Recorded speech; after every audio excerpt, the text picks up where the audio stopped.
Զարուհի ջան, այսօր մենք խոսելու ենք մի թեմայի մասին, որը որ քաղաքացիները շատ դեպքերում չգիտեն եւ մինչեւ այդ գործընթացը անցնելը դիմում են դատարան եւ շատ դեպքերում դատարան ուղղակի վարույթ չի ընդունում նման գործերը։ Հաշտարարությունից ենք խոսելու։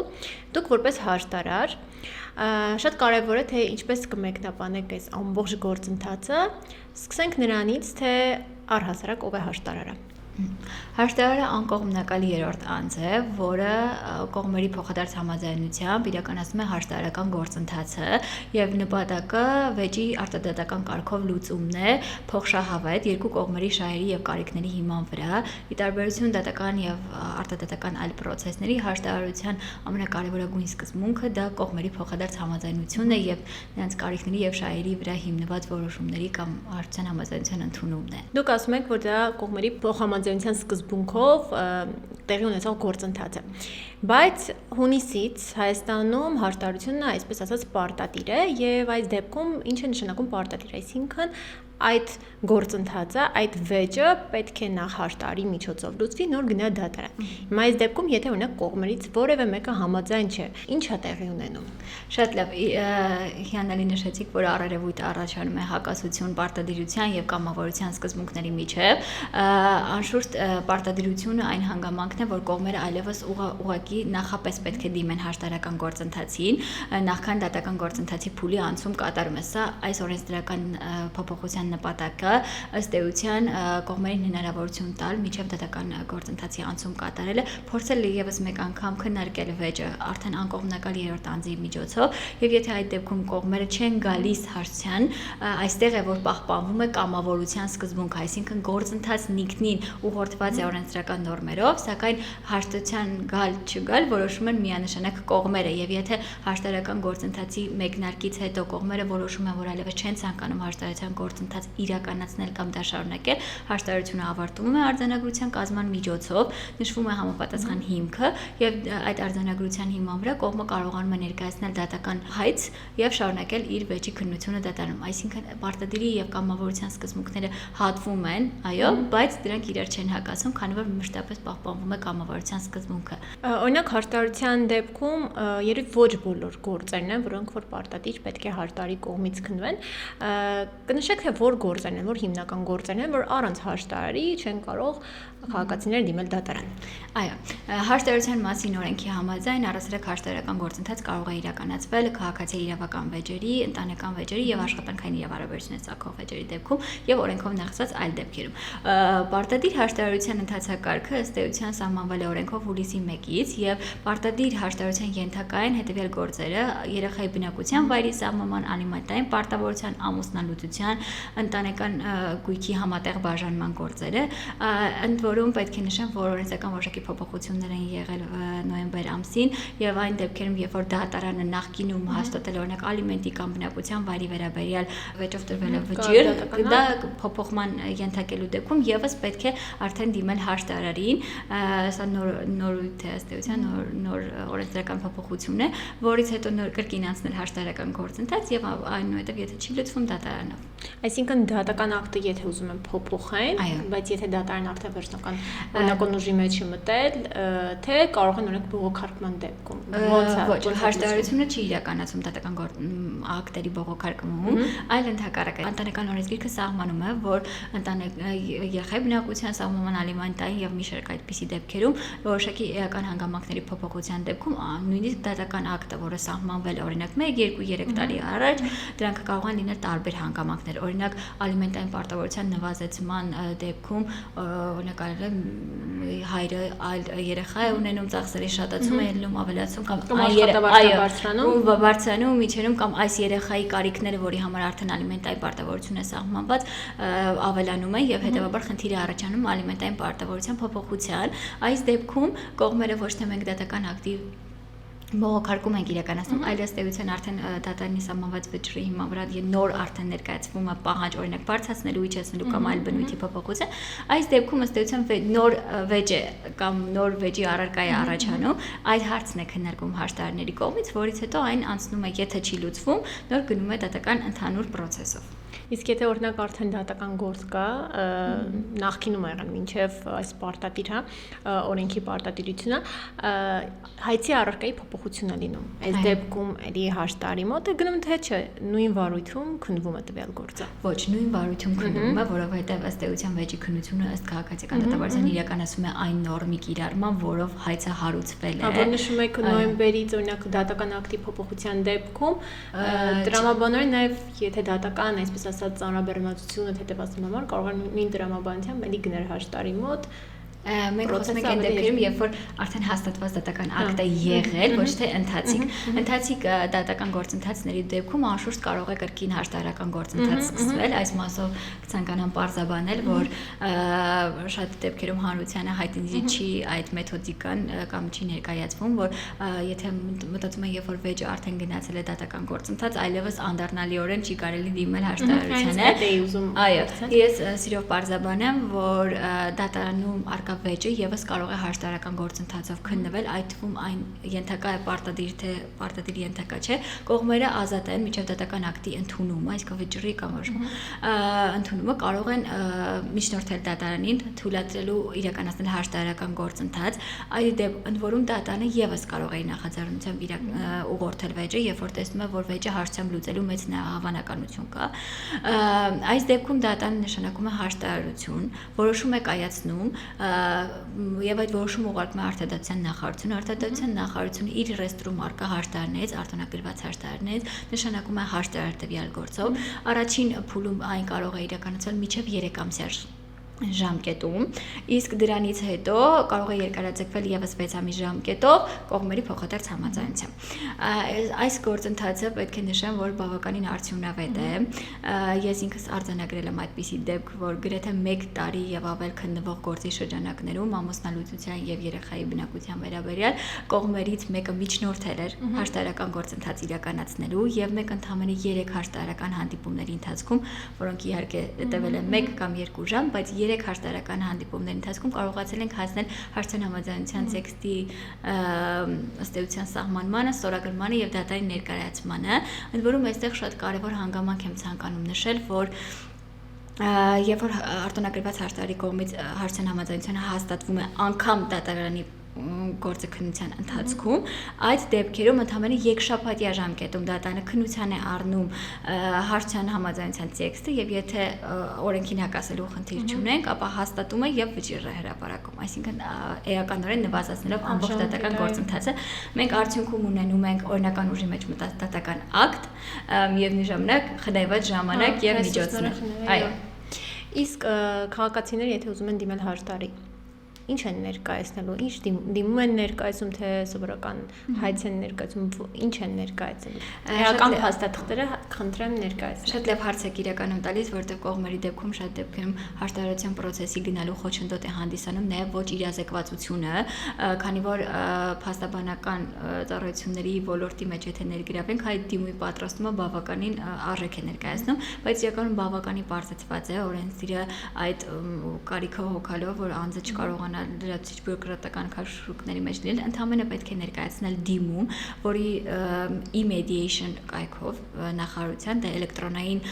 հաշտարարության կայք է, եւ կարող է ներկայացվել նաեւ ուղիղ հաշտարարին դիմում, որից հետո հաշտարարը ընթացք է տալիս։ Այս դիմումի ընդհանրապես ձևաթուղթ է, որով խնդրվում է այսինչ անձանց միջև արկա վեճը, նշվում է վեճի բնույթը, կողմերի դիմողի անձնագիրն է նշվում անպայման, որից կարողանանք նույնականացնել եւ վերջ արդեն ընդհանրապես դիմում բարձեցված ընթացակարգով վեճի առարկա կողմերի հետ կոնտակտային տվյալներ, որպեսզի կարողանանք հաստատել, դրանից լրացուցիչ այլ փաստաթղթեր չեն պահանջվում ըստ օրենսդրի։ Եթե հետագայում հաշտարարական գործընթացից արդեն սկսելուց հետո հաշտարարը կարիք է զգում որոշակի փաստաթղթերի, անշուշտ կարող է պահանջել, բայց դա սկզբի համար խոչընդոտ չի հանդիսանում։ Այսինքն ընթացքում կարող են նույնիսկ ներկայացնել։ Այո։ Իսկ հաշտարարության դեպքում կողմերը ոնց դատարանում են, իրենց փաստաբանով կարող են ներկայանալ, հաշտարարության դեպքում եւս կողմերն իրավունք ունեն իրենց փաստաբանով չէ ներկայանան տվյալ գործընթացին։ Այո, շատ կարևոր հարց եք բարձրացնում, անշուշտ իրավական օգնություն ստանալու իրավունքը հաշտարարական գործընթացում եւս ապահովված է, պարզապես այստեղ կրկին ներկայացվում է համապատասխան լիազորագիր, որը կարող է ոչ նոտարական լինել փաստաբանի դեպքում, նշվում է համապատասխան լիազորությունը մասնակցել հաշտարարական գործընթացին կամ օրինակ ստորագրել հաշտության համաձայնություն, սրանք առանձնահատուկ պետք է նշված լինեն լիազորագրում եւ հնարավորություն ունեն կողմը մասնակցելու։ Այստեղ շատ կարևոր հանգամանք եմ ցանկանում նշել, որ եթե դատական process-ում մենք ունենք դատաիրավական, գործընթացից ելնելով անպայման կամ ցանկալի է որ փաստաբանի ներգրավվածությունը լինի, որպեսզի կողմերը կարողանան տիրապետել դատավարական process-ին, հաշտարարության դեպքում այնքան պարզեցված է գործընթացը, որ կողմը կարող է առանց փաստաբանի եւս ներկայանալ եւ սա որևէ կերպ չի անդրադառնում նրա իրավունքների պաշտպանության ծավալի վրա։ Ուզում եմ նաեւ նշել, որ հաշտարարական գործընթացում արտահայտված մտքերը եւ տեսակետները, եթե դրանք չեն արտացոլվում հաշտության համաձայնության տեքստում, ապացուցողական նշանակություն չունեն, հետեւաբար կողմերը կարող են հանգիստ լինել, երբ որ գալիս են հաշտարարության գործընթացին, առանց իրավաբանի ներկայանալու դեպքում, սա իրավական հետևանք չառաջացնող գործընթաց է, քանի որ այստեղ ապացուցողական նշանակություն չունեն արտահայտված մտքերը, տեսակետները, այո, անգամ պահանջների ընդունումը կամ նմանատիպ բնույթի դիրքորոշումների արտահայտումը որևէ կերպ չի կարող հետագայում օգտագործվել կողմի դեմ դատական կամ այլ process-ներում, սա օրենքով է ամրագրված եւ այդ մասով ես կցանկանամ, որ հանրությունը տեղեկացված լինի եւ ազատորեն արտահայտի հաշտարարական գործընթացում իր մտքերը, չսահմանափակվելով իրավաբան կամ փաստաբան չունենալու հանգամանքով կամ այն մտայնությամբ, որ հետագայում կարող են իր դիրքորոշումները օգտագործվել իր դեմ։ Օրենքով ամրագրված է եւ սա երբեւե չի կարող այս սկզբունքը խախտվել։ Իրականում ազատության իրավունքը այստեղ գործում է, խոսքի ազատության իրավունքը, բայց շատ դեպքերում քաղաքացիները կարող են մեկումիսին, եթե ունեն նաեւ ամուսնատնտեսական վեճ, մեկումիսի հասցեին, ինչ կոպիտ ասած ինչ ուզում են կարող են ասել ու այս դեպքում հաշտարարը ինչ որ ռիսկերի տակ է ընկնում կամ թեկուզ օրինակ կարող է մի կողմ իսկ կողմի վիրավորում է կամ զրպարտում է։ Նմանատիպ ինչ որ իրավիճակներ կարող են լինել։ Այս դեպքում հաշտարարը դատավորի նման օրինակ սանկցիա է կիրառում, թե ոնց է այդ ամեն ինչը լինում։ Այո, իրականում հաշվի առնելով պարտադիր հաշտարարության գործերի շրջանակը, որոնք շատ դեպքերում ընտանեկան բարդ իրավիճակներ են լինում, այդ ռիսկերը միանշանակ առկա են։ Այստեղ դատական իհարկե սանկցիաների կիրառման սկզբունքը ցավոք սրտի կամ բարեբախտաբար հաշտարարը չունի, որտեղ կողմերի կամահայտնության հիման վրա է ստեղծվում։ Միևնույն ժամանակ հաշտարարը իհարկե որոշակի մեթոդների օգտագործմամբ ճիշտ հաշտարարական գործընթացի վերաբերյալ տեղեկատվություն փոխանցելով կողմերին, որ այստեղ հաշտարարական process-ը ոչ թե այն մասին է, որպեսզի լսենք մեղադրանքներ, այլ կենտրոնանանք առկա իրավիճակի վրա եւ այդ մատնանշումը շատ դեպքերում օգնում է խուսափել վեճերից։ Անշուշտ իհարկե լինում են նաեւ կոնֆլիկտային իրավիճակներ, դա բացառել անհնար է, ինչ որ իրավիճակներում դա նույնիսկ թույլատրում են կողմերը, որտեղ ցանկանում են էմոցիա արտահայտել եւ դրանից հետո ինչ որտեղ խաղաղվում է, ավելի լավ են հաշտարարական իհարկե թույլատրելիության սահմաններում անշուշտ անձնական վիրավորանքները անթույլատրելի են։ Բայց այս դեպքում, երբ որ հաշտարարը տեսնում է, որ կողմերը պատրաստ չեն երկխոսության, հաշտարարը կարող է հաշտարարական գործընթացը ավարտել իր կամահայտնությամբ։ Այսինքն, երբ որ տեսնում եք անհնար է իրավիճակ իրականացնել, դա օրենքով սահմանված հիմք է, հաշտարարը կարող է ուղղակի ասել հարգելի կողմեր, հաշտարարական գործընթացը շարունակելու հնարավորությունները բացառված են կամ անհնար են եւ ես ավարտում եմ հաշտարարական գործընթացը։ Այս մեթոդիկայի կիրառմանում մենք կարողանում ենք իհարկե խուսափել շատ վեճերից եւ շատ ավելի կոնֆլիկտների զարգացում։ Այո, այդպիսի իրավունք է նաեւ հաշտարարին տրված երեխայի իրավունքների շահերին առնչվող խնդիրների դեպքում, երբ որ հաշտարարական գործընթացը սկսվել է, բայց առկա է այնպիսի իրավիճակ, երբ որ հաշտարարը հասկանում է, որ կարող է գործընթացը երեխայի իրավունքներին վնասել կամ առնչվել նրա շահերին բացասական տեսանկյունից, այս հիմքով եւս հաշտարարը կարող է գործընթացը դադարեցնել։ Իսկ հաշտարարության դեպքում են օրինակ վկաներ հրավիրում, մասնագետներ հրավիրում, այսինքն նույն ընթացակարգն է ինչ որ դատարանում է տեղի Այստեղ հետաքրքիր կարգավորում է նախատեսված օրենսդրի կողմից, այո, հաշտարը իրավունք ունի ի տարբերություն դատարանի, շատ ճիշտ նկատեցիք, որ ընտանեկան վեճերով պարտադիր մասնակցության հիմքեր կա, օրինակ խնամակալության եւ հոգաբարձության մարմինը, այսպես ասած իրավասու անձ է եւ պարտադիր է, երբ որ քննվում է երեխայի շահերի հետ կապված վեճ։ Հաշտարության գործընթացում պարտադիր ընթացակարգ չկա, որպես ներգրավել օրինակ հոգեբան, խնամակալության հոգաբարձության մարմին, սա հաշտարարի եւ կողմերի փոխհամաձայնեցված գործողությունների արդյունքով է, այսինքն ելնելով տվյալ իրավիճակից հաշտարը կարող է առաջարկել կողմին օրինակ ներգրավել հոգեբան, հոգաբարձության եւ խնամակալության մարմնից ինչ որ կարծիք ստանալ, եթե գործը դատական process-ում է գտնվում, կամ այլ անձանց ներգրավել, օրինակ լինում է ընտանեկան վեճ, որ կողմերը գալիս է երկու կողմերն են, հա, ամուսիններ, բայց խնդիրը այնպեսին է լինում արմատական, որ ընտանիքի օրինակ այլ անդամներին եւս առնչվում է եւ հաշտարը այստեղ ելնելով նպատակահարմար կարող է առաջարկել, որ ներգրավել, սակայն պարտադիրության սկզբունք չկա ի տարբերություն դատարանի, սա ինչի համար է արված, որպեսզի խուսափենք պրոցեսուալ այդ ծանրաբեռնվածությունից գործընթացի, ինչ իրականացվում է դատարանի դեպքում, որպեսզի կողմերը կարողանան երկխոսության գնալ եւ իրենց համար լավագույն ամենաշահավետ տարբերակը ընտրել, առանց օրինակ կողմնակալ կարծիքների, որտեղ երբեմն խնամակալության եւ հոգաբարձության մարմնի կամ հոգեբանի կամ այլ անձի կարծիքը կարող է ներազդել կողմերի իրական ցանկությունների վրա եւ խաթարել օրինակ հաշտարական գործընթացը։ Այստեղ ամենակարևորը ճիշտ երկխոսության միջավայրի ձևավորումն է, որովհետև շատ դեպքերում անգամ դատական process-ների դեպքում վեճը կողմերը չեն կարողանում ամբողջական լուծել։ Այո, մենք ունենում ենք դատական ակտ, որը կարգավորում է որոշակի իրավահարաբերություն, բայց միևնույն ժամանակ կողմերի մեջ առկա է մնում վեճ, չլուծված ընտանեկան անձնային հարաբերություններ, դրա համար այո, շատ ճիշտ նկատեցիք, մեծ է բողոքարկումների թիվը, որովհետև մարդու մոտ դեռևս չի սպառվել այդ վեճը, որովհետև դատարանը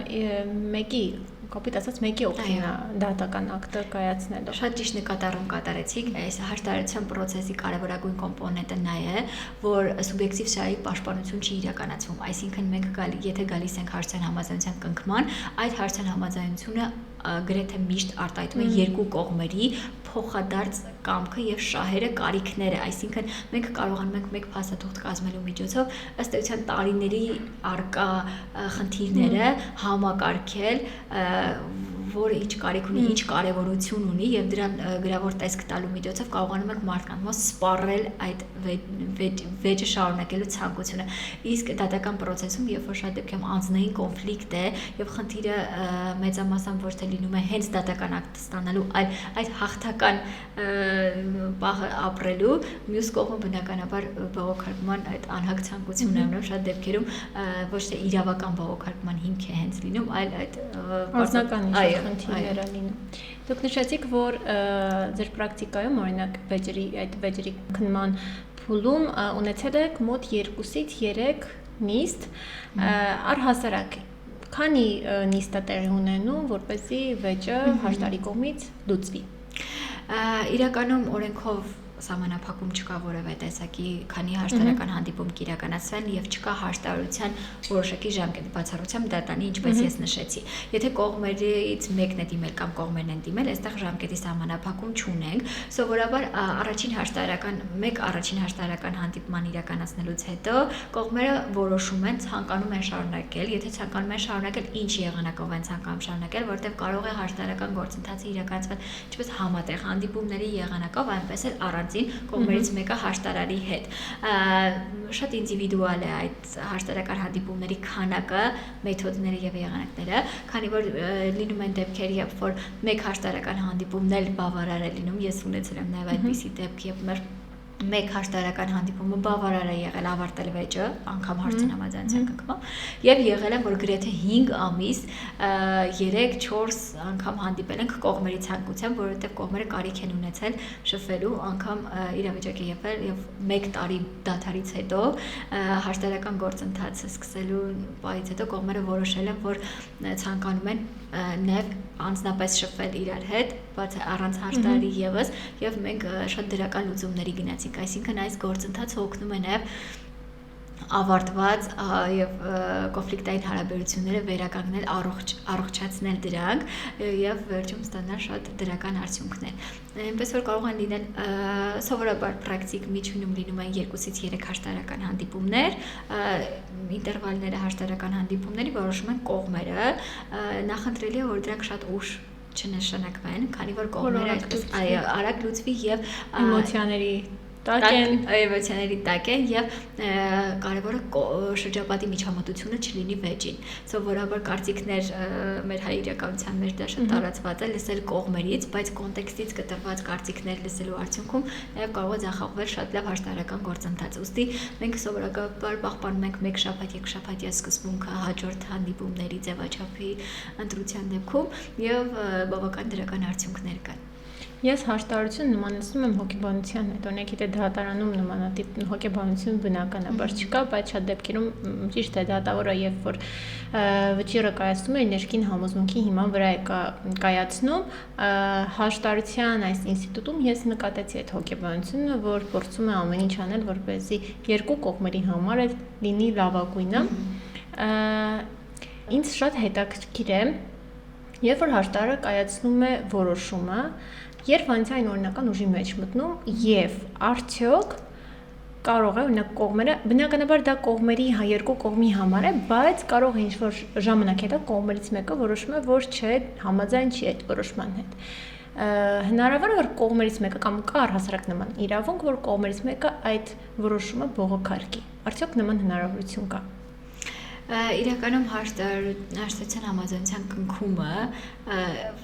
ինքնին իրավահարաբերությունները ծագում, այսինքն հաշտարության համաձայնության ստորագրումը եւ արտոնագրված հաշտարի կողմից դրա հաստատումը առաջացնում է իրավական հետևանքներ։ Ուստի կողմերից մեկի կողմից այն բողոքարկման ընթացակարգ իրավական տեսանկյունից չկա, բայց ի հակադրություն դրան մենք ունենք դրա պարտադիր կատարման ընթացակարգ, ինչպիսին է այն։ Արտոնագրված հաշտարի կողմից հաստատված հաշտարության համաձայնությունը նախկինում 6 ամիս էր, օրենսդրական փոփոխությունների արդյունքում այն 1 տարի ժամկետ է եւ կարողանում է կողմը ներկայացնել այդ 1 տարվա ստորագրման օրվանից, հաստատման օրվան, ներկայացնել դատական հաստատման հաշտարության համաձայնության դա կոչվում է հատուկ վարույթ է, կոչվում է արտոնագրված հաշտարի կողմից հաշտարության համաձայնության հաստատման ընթացակարգ։ Դիմումի հիման վրա է իրականացվում կողմը իմ կողմից տրված հաշտարության համաձայնությունը, որը երկու կողմերին տրամադրվում է, իր օրինակը դիմումի հետ կցելով ներկայացնում է դատարանին։ Կողմերից մեկը։ Այո, կողմերը կարող են եւ համատեղ, բայց կողմերից մեկն էլ կարող է ինքնուրույն իրականացնել այդ գործընթացը։ Դիմում է դատարանին։ Դատարանը 7 օրյա ժամկետում դիմումից հետո տալիս է վճիռ, եթե հաստատում է հաշտարության համաձայնությունը, եթե ոչ մերժում է։ Այդ վճիռը ըստ էության բովանդակում է այն հաշտարության համաձայնությունը, որ մենք տրամադրել ենք։ Հաստատված հաշտարության համաձայնությունը վճռի տեսք ստանալուց հետո բնականաբար հարկադիր կատարման ենթակա դատական ակտ է եւ այս մեթոդով կարելի է ապահովել հետագայում կողմերի կողմից պարտավորությունների չկատարումը, ձգձգումը կամ խուսափումը։ Այս գործընթացը կարող է իրականացվել, բայց հետագայում հրաժարվել հաշտարության համաձայնությունից այն պարտադիր կատարման ըստ էության փաստաթուղթ է եւ Բայց եթե դատարանը օրինակ հաստատում է, կայացնում է վճիռ, այստեղ կարող է հենց դատարանի վճիռը բողոքարկեն։ Թե դուք հաշտության համաձայնության մեջ նշում եք, որ տվյալ հաշտության համաձայնություն, եթե դատարանի կողմից վերջնական դատական ակտ է կայացվում, ենթակա չի բողոքարկման։ Չէ, մենք դե բնականաբար չենք կարող սահմանափակել դատական պաշտպանության իրավունքը, բայց այստեղ հաշտության համաձայնությունը հաստատելուց հետո այն անմիջապես մտնում է օրինական ուժի մեջ։ Հետևաբար այն արդեն դառնում է պարտադիր կատարման դատական ակտ եւ այդ բողոքարկման այո, չէ, դատարանը սա նպատակը այն է, որ դատարանը ըստ էության ստուգում է միայն դրա օրենքին չհակասելու պայմանը եւ հաստատում է այն, ինչ կողմերը որոշել են եւ ելնելով այն կանխաբարգածից, որ կողմերը եթե եկել են հարցեն, այն բողոքարկման այլևս ընթացակարգ չի ասում, որտեղ կայացման պահից վճիռը մտնում է օրինական ուժի մեջ եւ իրավական հետևանքները առաջացնում որպես օրինական ուժի մեջ մտած վճիռ։ Սա երևի ամենակարևոր տարրն է, որ ստիպում է նաեւ կողմերին գնալ հաշտարության համաձայնության կնքման, որովհետեւ նրանք վստահ են լինում, որ դատական հաստատումից հետո եւ պարտադիր հարկադիր կատարման ենթակա լինելուց հետո ըստ էության կողմը չի խուսափի եւ այդ էմոցիաների տակ կայացված որոշումը հետագայում չի վերանայի։ Իրականում, երբ որ կողմերը արդեն եկել են հարցան համաձայնության կնքման, ըստ էության նրանց միջև այդ վեճը շարունակելու խնդիրը ըստ էության սպառվում է շատ դեպքերում իմ պրակտիկայում գրեթե 1 տարվա չեմ ունեցել հետադարձ կապ միանշանակ պահում ենք հարցարության կողմերի հետ, որ կողմերը հրաժարվեն իրականացնել, որովհետև հարցան համաձայնությունը այնքան լավ է արտացոլում երկու կողմերի կարիքները, շահերը, որ նրանք այլևս ինքնակամ են ցանկանում դա անել եւ ավարտել գործընթացը։ Ամուսնալուծության դեպքերն են, չէ՞, հարցարության ինչից։ Իսկ օրինակ ունեցել եք նման պրակտիկա, որ այնքան լավ է եղել իրենց հարաբերությունները, որ որոշել են, որ ամեն դեպքում չպետք է ամուսնալուծում։ Այո, եւ ձեզ մոտ գալուց առաջ էլ ես այսպեսի բարդագույն մի իրավիճակի մեջ իրավիճակ ունեի, շատ դժվար է իհարկե դրան գալ։ Բավականին դժվար է կողմերի միջև արդեն սառած ամուսնական հարաբերությունները վերականգնել, սակայն լինում են դեպքեր, երբ բավականին երկար դադարից հետո օրինակ 1 տարի, 1.5 տարի մարդիկ ընդհանրապես պես երկար չեն շփվել իրար հետ, բայց գալիս են եւ հաշտարական process-ի ընթացքում այնքան դրական միջավայր է ձևավորվում, որ երկու կողմն էլ ցանկանում են լսել իրար եւ այդ լսված լինելու իրավունքի իրացման շրջանակներում կարողանում եք մեծ կոնֆլիկտային իրավիճակներ հաղթահարել եւ իհարկե դա անմիջապես չի լինում, այնպես չի լինում, անշուշտ շատ լավ կլիներ եւ մեր նպատակն է եւ օրենսդրի նպատակն էլ այն է, որ հաշտարական process-ը տանի այո ընտանիքների պահպանման կարծում եմ դա լավագույն նպատակն է եւ մենք ինքներս էլ ձգտում ենք դրան։ Բայց շատ բաներ կան, որ օրենսդիրը օրինակ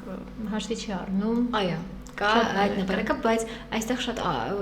լավ է այդ հնարավորությունը, որ կողմերը կարող են եւս մեկ անգամ քննարկել, եւս մեկ անգամ խոսել։ Իհարկե մենք շատ ուրախ կլենք, որ մեկ հաշտարական հանդիպման ընթացքում կարողանանք հասնել դրան, բայց լինում են դեպքեր, ես իմ հաշտարությունների ընթացքում էլ ասում եմ, որ հարգելինես, պետք չէ շտապել, այսինքն մտածել, որ հաշտարական գործընթացը երկու տարբերակ ունի, կամ գնում ենք հաշտեցման վերականգնում ենք հարաբերությունները, կամ ամուսնալուծվում ենք։ Կարելի է քննարկել նաեւ երրորդ տարբերակը, օրինակ ավելի փուլային տարբերակը սկսել հարաբերությունները նորից, ընկերական եւ հարգալից միջավայր ձևավորել, անցում կատարել ավելի մտերմիկ շփումների, այնուհետեւ որոշում կայացնել, արդյոք արդեն որոշակի վերականգնված փոխհարաբերությունները կարող են գնալ ամուսնալուծության ճանապարհով, կարող են գնալ ամուսնության վերականգնման ճանապարհով, թե առանց ամուսնալուծության դատական process-ների կամ ԿԿԱԳ մարմնում գրած մեզ մոտ եւս կարելի է հարցան համաձայնություն կնքել անգամ ամուսնալուծության վերաբերյալ, այսինքն կողմերը շատ կարևորում եմ այդ հանգամանքը, որ ճիշտ ընկալեն հաշտարության process-ը։ Խնդիրը այն չէ, անշուշտ դա մեր բարձրագույն նպատակն է, որ ընտանիքների պահպանում իրականացվի եւ կողմերը չամուսնալուծվեն, բայց եթե եկել են այդ գաղափարի հասուն որոշման, որ պետք է ամուսնալուծվեն, դա կարող է նաեւ լինել առանց դատական երկարատև քաշքշուկների,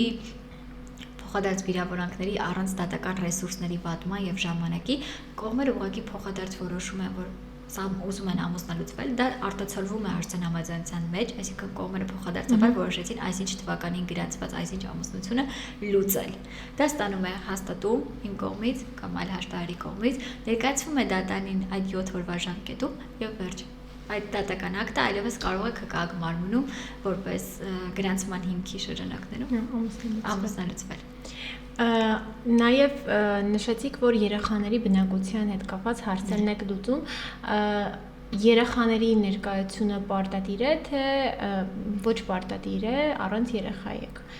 գործը քննում։ Իրականում այստեղ եւս հաշտարարը պարտավորություն չունի երեխային լսելու ի տարբերություն դատանի դեպքում, երբ որ որոշակի տարիքի հասնելու դեպքում անհրաժեշտ է,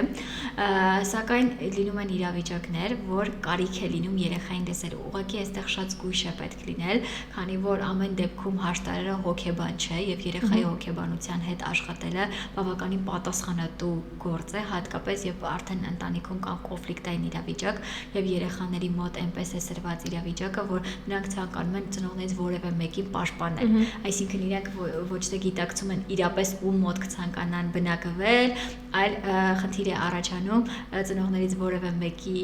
պաշտպանությունը իրենց վրա վերցնել։ Այդպիսի դեպքի եւս ես ունեցել եմ, որ երեխան այնքան գիտակցական բարձր մակարդակի վրա է, որ եկել էր ասում է, եթե խնդիրը նրանում է, որ իմ բնակության վայրի որոշման հարց է, ես կարող եմ փոխզիջման գնալ եւ երկուսի մոտ էլ տարբեր օրեր բնակվել։ Այս դեպքում իրավիճակից է կախված։ Հաշտարը պարտավորություն չունի ներգրավել երեխային, եւ այո, իրավիճակներ որ կան, որ լավ կլինի, որ չներգրավի, որտեղ երեխայի հոգեբանությունը անգամ փխրուն վիճակում է գտնվում, որ համապատասխան գիտելիքների բացակայության պայմաններում ներգրավել երեխային կարող է ավելի բացասական հետևանքներ առաջացնել։ Միևնույն ժամանակ հաշտարը նաև ճկուն է կողմերի հետ քննարկել, որպեսզի օրինակ հոգեբանի ներգրավվածություն լինի։ Այսինքն համապատասխան մասնագետը հաշտարության շրջանակից դուրս իրականացնի երեխայի հետ քննարկում եւ այդ տվյալները փոխանցվեն հաշտարերին եւ կողմերը կարողանան այդ երկխոսության ծավալման միջոցով լավագույն լուծման գալ։ Եղել են իրավիճակներ, որ ես կարիք եմ զգացել որոշակի տարիքից բարձր երեխաների հետ քննարկել եւ այդ քննարկումները շատ դրական են եղել, որովհետեւ հանգամանքներ են բացահայտվել, որոնք կարիք ունեին, որպեսզի ծնողներն էլ անգամ իմանալու, որովհետև շատ դեպքերում երեխան ամուսնալուծության գործընթացում ապրում է որոշակի հոգեբանական բարդություններ, որոնք շատ դեպքերում չի կարողանում արտահայտել ծնողներին։ Եվ օրինակ եղել է իրավիճակ, այո, որ կարողացել ենք բացահայտել այդ հանգամանքը, եւ այդ հանգամանքի բացահայտումը մեզ տարել է ավելի հեշտ սահմանել տեսակցության կամ բնակության հարց։ Եվ վերջին հարցն եմ ուզում տալ, օրինակ դատարանում ինքնաբացարկ կարող են ներկայացնել, ինձ հետաքրքիր է օրինակ հաշտարության դեպքում էլ կա նման ինքնաբացարկ ներկայացնելու իրավունք։ Այո, իհարկե կան այդպիսի իրավիճակներ, քանի որ այստեղ եւս շահերի բախման խնդիր կարող է առաջանալ եւ ինքնաբացարկի հիմքեր առաջանալ, օրինակ նախկինում ազգակցական հարաբերությունները կամ աշխատանքային հարաբերությունները կողմերից որևէ մեկը, այո, փաստաբան լինելու, այսինքն այն բոլոր հիմքերը, որոնք ըստ էության կարող են ազդել հաշտարի անկողմնակալության վրա, անշուշտ ինքնաբացարկի շրջանակներում դիտարկվում են, ընդ որում ես համագործակցում եմ արբիտրաժ եւ հաշտարության կենտրոնի հետ, այն դեպքում, երբ որ ես նոր հաշտարական գործ եմ օրինակ ստանցնում, ես նախապես ներկայացնում եմ կողմերին օրինակ ճանաչելու, չճանաչելու, կողմերի հետ որևէ փոխազդեցության վերաբերյալ հայտարարություն եւ դա հիմք է իհարկե հետագայում, որ կողմերը կարողանան վստահ լինել, որ որևէ փոխկապակցվածություն չկա եւ ինքնաբացարկի հիմքեր չկան։ Դա կարող է լինել եւ սկզբում, երբ որ ակնհայտ է, որ ինքնաբացարկի հիմքերը կան եւ հայտնում է հաշտարարը այդ մասին, միևնույն ժամանակ կարող է լինել եւ հաշտարական հանդիպումն է մեկնարկում, որովհետեւ կարող են այդ ընթացքում առաջանալ այդ հիմքերը կամ բացահայտվել, այդ ժամանակ եւս հաշտարը կարող է ինքնաբացարկ հայտնել։ Շատ շնորհակալություն ձեզ, Զարուհի ջան, շատ պրոդուկտիվ էր, շատ հարցեր կային, որ անձամբ ինձ էր հետաքրքրում, շատ շնորհակալ եմ ձեզ։ Ես եմ շնորհակալ հրավերի համար։